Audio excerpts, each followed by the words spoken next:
Hi, hello, it's Teresa. If you're a subscriber, thank you for coming back. I know it's been a while since I put out a video. If you're new, welcome. I'm going to do at 84 degrees outside, I'm going to bake a quiche because I really want to make a quiche. Now, this is going to be an asparagus quiche using some fun ingredients, one of which is, who knew, at Kroger, this is going to be backwards to you guys, it says Campus, Kaamps Asparagus Gouda. Murray is the distributor. And it does have asparagus. Oh, okay, you're really in the shadows over here. Shucks. Okay. It's got asparagus within the Gouda. It's a lovely melty cheese. I also got a dollar bag of very thin asparagus. And I have some lovely mushrooms to put in there too, and some repack eggs. Quick tip when you see grade B. This is when you see all the leftover cartons, if you don't know, that have cracked eggs. They rescue up the easy ones. And I got, that's $1.99. So, I'm using about 6 of those. Something is schmutzing about. Okay. Now, I did preheat my oven to 350 degrees because that's what I need to do with it. And the first thing I'm going to do is saute my mushrooms. I have my handy dandy knife and my other knife.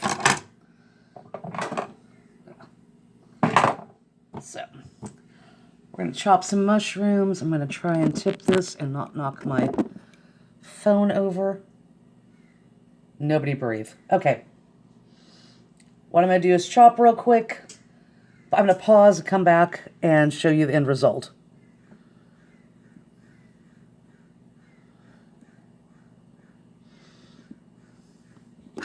We're going to have 4 seconds of me pausing. Okay. I have put butter in my pan at a very low heat. My oven is preheating to the 350. Got one more mushroom to chop. Get the butter out of the way. I've been doing it this way because these are huge. Cutting them in half and just slicing down. Get out of there.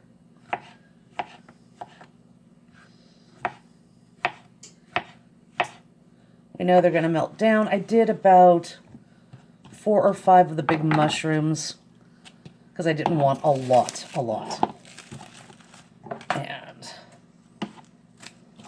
actually,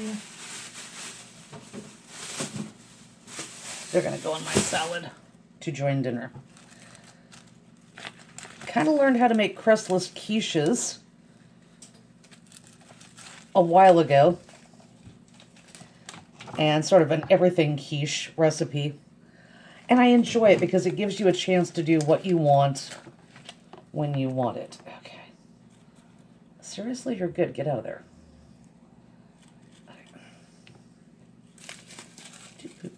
Sink. All right. I'm going to give these the lightest of pan roasting, and I don't even really have to trim the edges. But I am going to rinse them and get the little tag off. Now with these, because they're kind of a day old, and you might be able to see it. I'd pull the light out. The tops are not great, but what I'm really hoping for is the stems, because I just want that lovely flavor in there. There we go. So get those rinsed off. Stay. I have a feeling those are going to melt down pretty quick.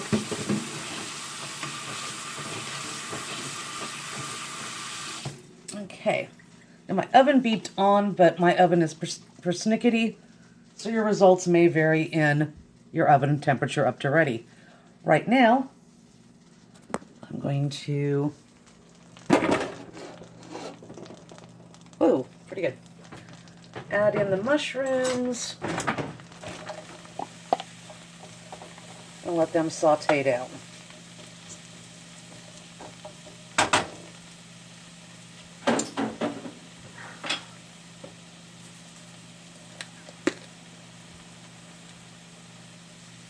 As always, I am not sponsored by anybody. My ingredients come out of my cupboard, and your ingredients should come out of your cupboard. So it shouldn't be a big deal. Did I put that? Oh. Things you should check for.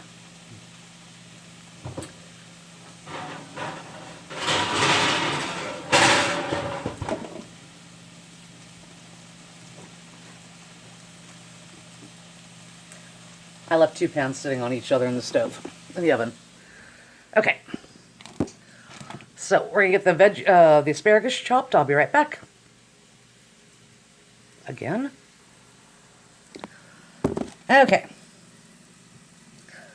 This is probably one of the weirdest times I've ever cooked because I usually don't have to take the tops off all the asparagus. I had to trim a bit. So I'm just keeping those. I know these are going to melt down. And our mushrooms are almost done. Yeah, you guys are better. Oops. Yes, I just jabbed myself in the hand with the knife.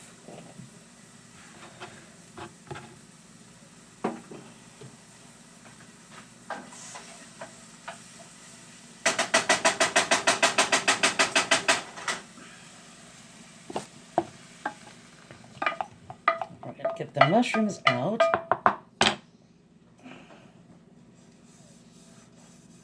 Wipe the side of the pan. Turn that off.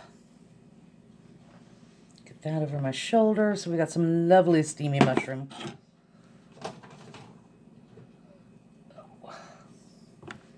This will be the last little bunch.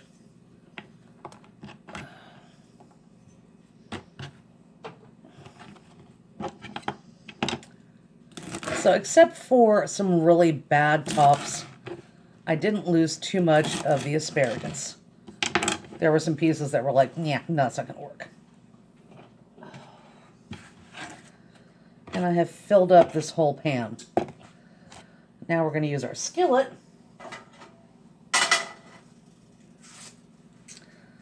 And if I can get the paper off.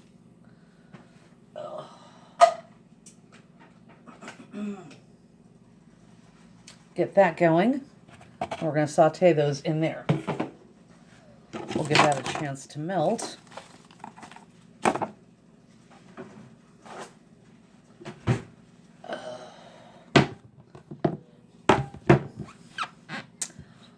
Fresh, clean surface. Ah, gee whiz. I set the phone on the plastic bag and tried to pick it up.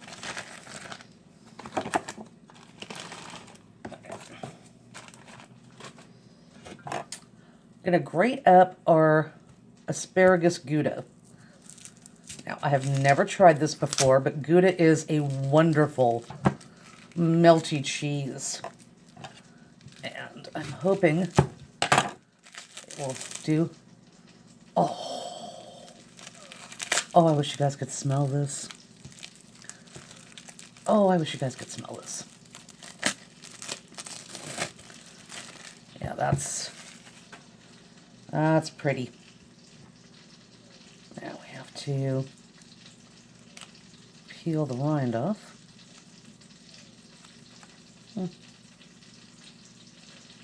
Ah, there we go. Come on.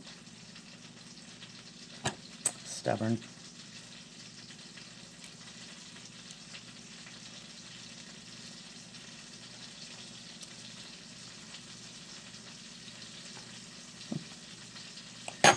Okay. Got that off. And now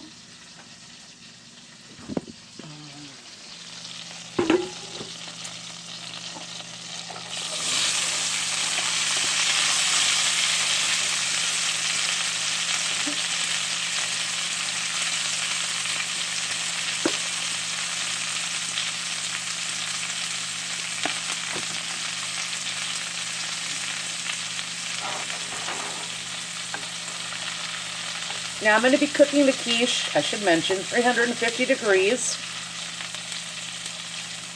40 to 45 minutes. If you're familiar with quiche cooking, you know you want it jiggly. In the middle, it will set. Really? Okay. We're going to let that just hang out really quick. We don't need it to go down too far because it's going in quiche and we're going to bake it. So, hopefully this didn't get too soft. Oops. Aha.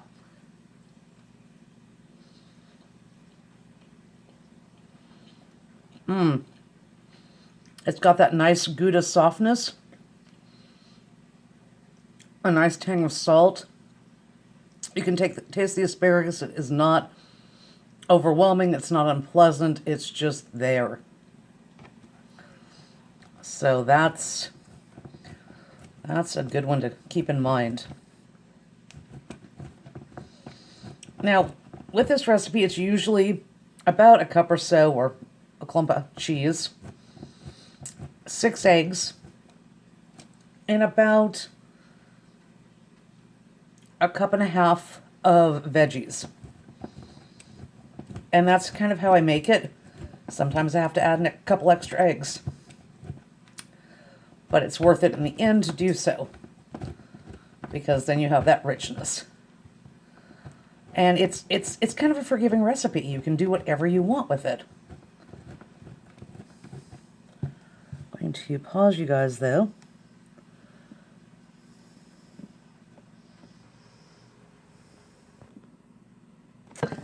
Okay, sorry, I'm having phone issues. So, this may become a 2-part video if I have to slice it in half. So, right now, I'm using a little bit of olive oil. Not enough. Let's just pour you in there. There we go. Go up and down the sides of the baking dish, because I want it to have a little oomph and not stick. And in here I've got my 6 beautiful eggs. Hopefully, I'm just praying my phone didn't like take a dive into there.